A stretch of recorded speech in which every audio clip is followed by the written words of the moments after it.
अगला topic retirement partner. जिस समय रिटायर करता है उस समय हम जब उसका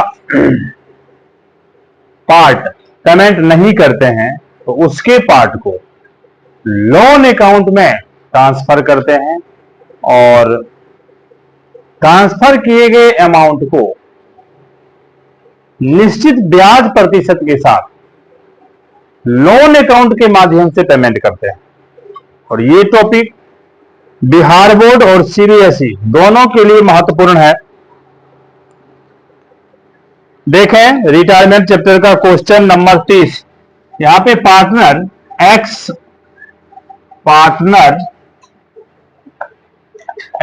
वाई और जेड है जिसके बीच का रेशियो नहीं है। इसमें एक्स रिटायर करता है, रिटायर पार्टनर है, रिटायर पार्टनर एक्स है, रिटायर पार्टनर एक्स है। इसका शेयर कैलकुलेट करके दे दिया है आफ्टर ऑल एडजस्टमेंट। उसको हमें पेमेंट करना है 82,500। पेएबल अमाउंट देखेंगे, payable amount of x after all adjustment ये दिया हुआ है 82,500। इसमें से हम इसको पेमेंट कर रहे हैं 22,500 लेस पेड अमाउंट। इसको अभी हम पेमेंट कर रहे हैं 22,500। तो ये 60,000 रुपया ट्रांसफर हो जाएगा टू लोन अकाउंट। 60,000 रुपया ट्रांसफर हो जाएगा लोन अकाउंट में। अब इसको पेमेंट के लिए बता रहा है कि 3 इक्वल इंस्टॉलमेंट में 10% ब्याज के साथ पेमेंट करना है। तो पहले 60,000 को हम 3 भाग में बांटते हैं। Paid 3 equally instalment.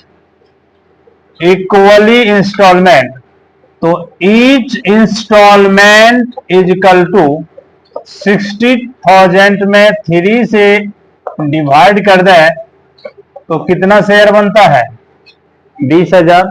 एक इंस्टॉलमेंट हमारा बनेगा 20,000 का। ब्याज देना है 10% के दर से। तो first year interest, first year हमारे पास ड्यूज रहेगा 60,000, इसका 10% के हिसाब से 6,000। सेकेंड ईयर इंटरेस्ट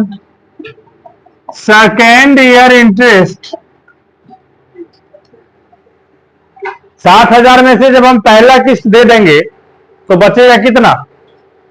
60,000 में से पहला किस्त 20,000 पेमेंट कर दिए तो सेकेंड ईयर के लिए हमारे पास अमाउंट बचेगा 40,000।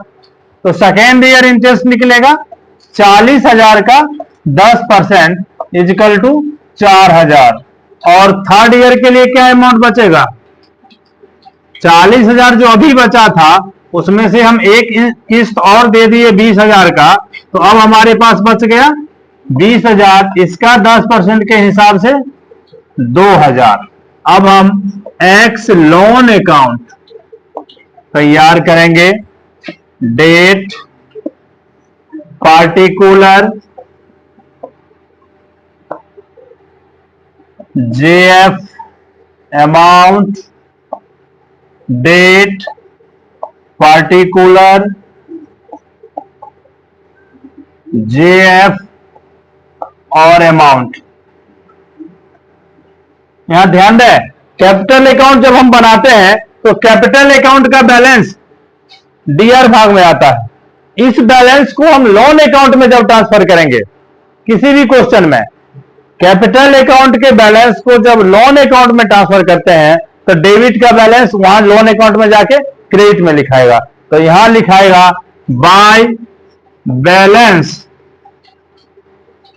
ट्रांसफर फ्रॉम कैपिटल अकाउंट, कितना 82,500 था, जिसमें से 22,500 दे दिया गया, तो लोन में कितना आएगा 60,000, तो यहां लिख देंगे 60,000।